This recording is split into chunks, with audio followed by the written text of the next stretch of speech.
Entonces, después de haber pintado en las paredes y de haber encontrado el barro y la greda, empezamos a hacer objetos de arte utilitario. Estos son vasijas, platos, muchos de los elementos que aún usamos empezaron más o menos 5.000 años antes de Cristo a ser usados y a ser decorados. Era muy fácil que nos fijáramos en la tierra y sacarla de ahí. Fue un proceso evolutivo, pero más cuando veíamos que el cielo no era color tierra y que las plantas también tenían otros colores. Acá vemos varios pigmentos, muchos fueron sacados de las semillas y de la savia de las plantas, pero esos colores no se fijan, esos pigmentos no se fijaron para salvar el tiempo. Se salvaron fueron los minerales. Este es el espectro de luz que podemos ver. Y esto es una mínima parte con respecto a todas las vibraciones, ondas de luz en nuestro entorno. Entonces, a la izquierda, de la izquierda para allá están los infrarrojos y de la derecha para allá están los ultravioletas. Los ven, pues hoy en día mucha tecnología lo logra desde los rayos X, digamos, y muchos animales. La abeja, por ejemplo, tiene un espectro de color como 7 veces más grande que el nuestro. Pero nosotros, a pesar de la limitación, veíamos entonces la tierra y ya la podíamos como copiar, como usar. Pero del cielo no podíamos bajar un pedacito de ese azul y macerarlo y pintar con él. Pero sí encontramos una piedra que era, entre comillas, color cielo, el lapislázuli. Entonces, con incrustaciones de piedra ya pulíamos las piedras y dábamos las formas. No podemos decir ni que era pintura, pero tampoco era escultura, como una especie de tallado. Obviamente las proporciones, pues nos falta mucho para aprender de proporciones, pero sí nos parece más fácil pintar el perfil y más o menos somos como 4 cabezas de altura. El lapislázuli más fino es el de Afganistán. Luego se han encontrado muchísimos otros yacimientos alrededor del mundo, pero pues su grado de pureza varía. Aprendimos a macerar esta piedra. Habíamos visto que el rojo lo habíamos sacado del cristal del cinabrio. Ahora entonces del lapislázuli sacábamos el azul. Este es el bellísimo color del lapislázuli. Al macerarlo y ponerle aceite, pues nos queda óleo, que lo conocemos con el nombre de ultramarino. También lo conocieron los egipcios.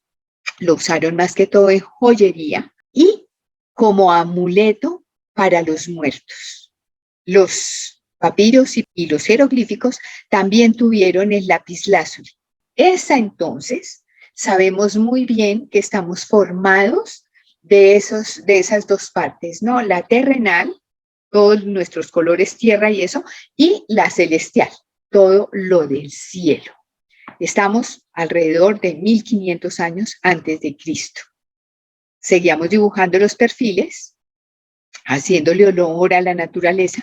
Esto en realidad era verde, pero cuando no es tan fino el lapislázuli se oxida y termina dando este color verde grisoso. Entonces la mezcla ya de las tierras, los colores tierra, el cinabrio, el ocre, acompañado del azul. Esta es la civilización que viene a imponer la filosofía y la belleza. Es la primera vez que el ser humano de verdad deja registro de la búsqueda de la belleza. Los griegos más que todo la trataron por la proporción. Si las cosas están debidamente proporcionadas, son bellas. Y si no, pues son feas. Y para poder ver la belleza, entonces tenemos que tener la fealdad al lado. Distintos grados de la tonalidad del lapislázuli dependiendo del lapislázuli.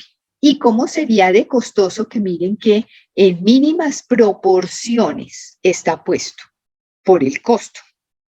El de este mural sí debía tener un poco más de dinero, para hablar de los delfines y el mundo submarino. Las formas geométricas, pequeñas porciones del azul.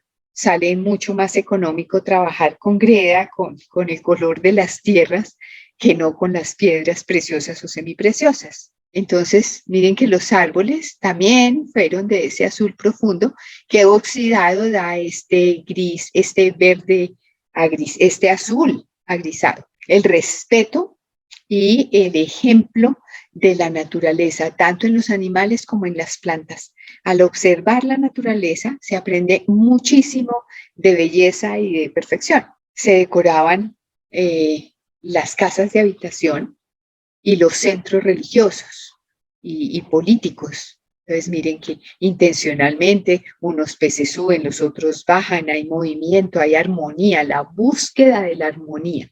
Y los pequeños mapas o historias que se dejaban pintados en las paredes. Aquí están pues todas las epopeyas marinas de los griegos. Han sido todos estos frescos inmensamente criticados porque pues hubo una época en que no se fijó mucho en la calidad de la restauración. Casi que cualquiera se sentaba a restaurar, entonces pues se ha dañado mucho de lo que era la forma de expresarse de aquella entonces. Ya empiezan también los dibujos repetitivos en forma de decoración. Vale la pena también recordar que no había artistas. Los artistas tomamos ese título, digamos, a partir del Renacimiento. Antes éramos solamente artesanos y obreros. Empiezan los romanos, porque ya hemos evolucionado, llega el Imperio Romano y sácatas que absorbe todo lo de los griegos y más guerreros. Los romanos iban conquistando y sabemos que el Imperio Romano pues, ha sido el imperio más fuerte de la historia de la humanidad.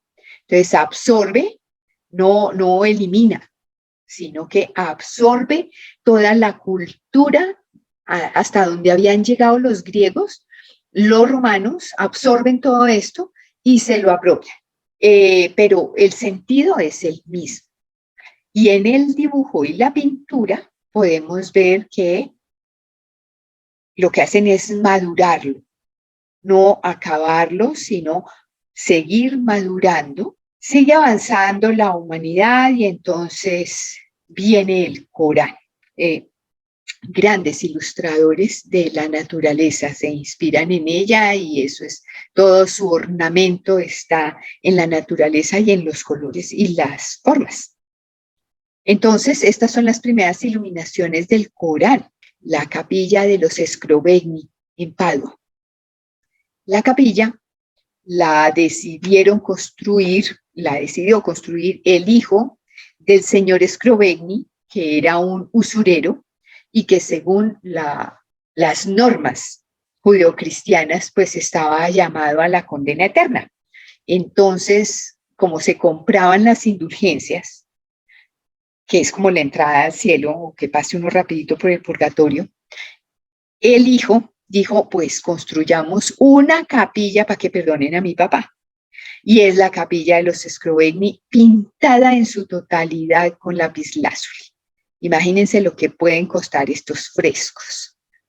Miren la bóveda, que es imitando a la bóveda celeste, entonces es toda de azul, toda del azul del lapislázuli y la Madre de Dios con el Hijo, y esta es la idea, la del fondo azul lleno de estrellas, que es infinito en la bóveda celeste, fue la de la Capilla Sixtina antes de ser pintada por Miguel Ángel. Era así, era azul del lapislázuli con estrellas.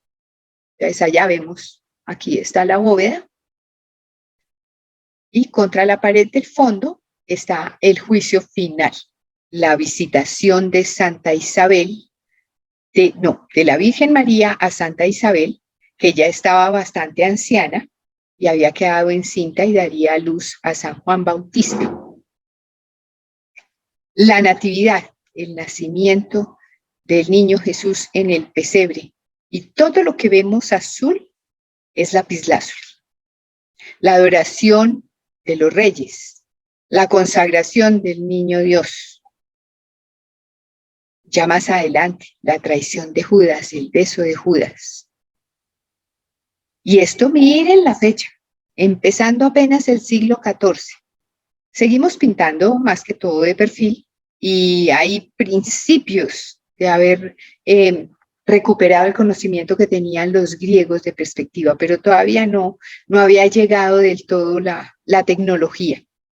La huida del niño, no del niño, de la Virgen María y San José a Egipto con el niño, la pasión, el Calvario, el bautizo de Cristo por parte de San Juan Bautista en las aguas del Jordán, la crucifixión, María Magdalena a los pies del crucificado. Y desde este momento, entonces, la Virgen María siempre va a ser pintada con el manto azul como representación de lo celestial y siempre con lapislázuli. Pero seguimos pintando y en el siglo XV, Fray Angélico hace esta anunciación, que se conserva entonces de lo que hizo Giotto di Bondone. La imitación de la bóveda celeste y, como vemos, el manto de la Virgen María en el azul lapislázuli. Luego, ya para el siglo XVI, se conoce una escuela de pintores que es la de los de Venecia. Por Venecia era el puerto, el gran puerto a Europa de todo el comercio del Mediterráneo. Entonces era donde llegaba más fácil el lapislázuli. Y todos los pintores del norte viajaban a comprar el lapislázuli a Venecia. Entonces, en esta escuela de pintores de Venecia son famosos Giorgione con esto, Lorenzo Lotto, Bellini, la Virgen siempre vestida de azul, y se recupera la mitología como temática en la pintura. Esto le daba a la gente la categoría de culto. Entonces se encargaban muchísimas representaciones de mitología grecorromana para que se notara que en la casa de la persona que había una obra de estas, pues había una persona culta. Tiziano, el más famoso de todos por los colores, obviamente usa el lapislázuli. Y no nos podía faltar el juicio final de Miguel Ángel en el siglo XVI, inspirado en el juicio final de Giotto en la capilla de los Scrovegni.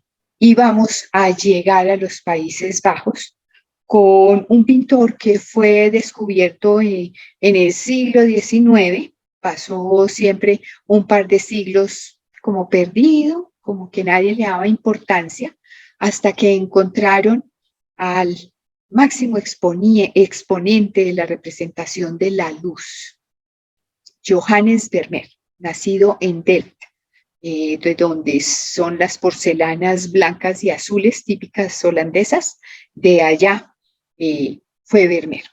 Dicen las malas lenguas que quebró a la familia por estar comprando lapislázuli, porque era el color con el que más le gustaba pintar. Vamos a ver entonces un resumen de su obra, no es muy extensa, certificados hay entre 40 y 50 cuadros nada más, y vamos a ver cómo en todos usó lapislázuli.